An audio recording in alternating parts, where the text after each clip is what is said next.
Hello friends, আমি মোহাম্মদ মনির এবং আপনারা দেখছেন অ্যান্ড্রয়েড হেল্পলাইন। আজকে আমি আপনাদের দেখাবো কিভাবে আপনারা অডিও গানে আপনার নিজের ছবি এবং নাম দিবেন।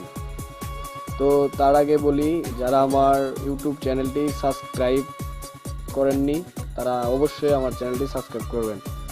তো প্লে স্টোর থেকে প্রথমে সফটওয়্যারটি ডাউনলোড করে নিন। তো আমার অবশ্যই ডাউনলোড করা আছে, এজন্য আমি ডাউনলোড করতেছি না। তো ID3 মিউজিক ট্র্যাক এডিটর এখানে ক্লিক করুন।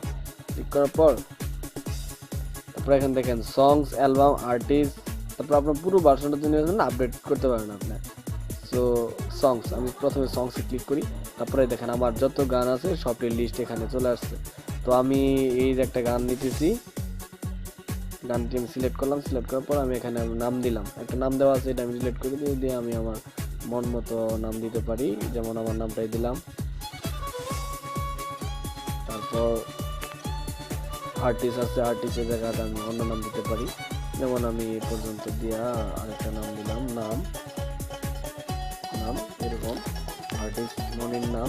এটা আমার অ্যালবাম নাম, যে কোনো একটা নাম আমি দিতে পারি। যেমন দিলাম কথা, অ্যালবাম নাম দিলাম কথা। এইভাবে প্লাস সিলেক্ট পিকচার, এখানে যে আমি আমার গ্যালারি থেকে যে কোনো ধরনের একটা পিকচার নিলাম। যেমন মনে করেন আমি এই পিকচারটাই নিলাম।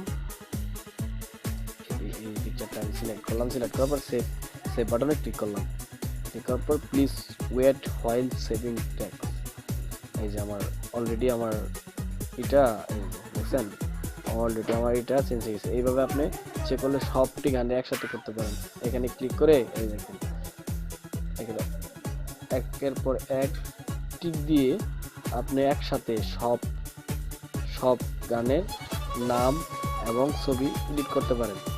তো কেউ বুঝবেই না যে আপনি আপনার মোবাইল থেকে এইভাবে এডিট করছেন।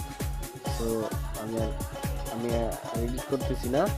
তো এইভাবে করে আপনি অ্যালবামগুলো দিচ্ছেন, অ্যালবামের নামগুলো আপনি চেঞ্জ করতে পারবেন। তো আমি আর চেঞ্জ করতেছি না। তো সকলেই ভালো থাকবেন। তো অবশ্যই আমার ইউটিউব চ্যানেলটি সাবস্ক্রাইব করবেন। যদি আপনি সফটওয়্যারটি ডাউনলোড না করতে পারেন, আমার সাবস্ক্রাইব করার পর আমার ডেসক্রিপশন নিচে আমার এই সফটওয়্যার লিঙ্ক দেওয়া আছে, অবশ্যই সেখান থেকে ডাউনলোড করে নেবেন।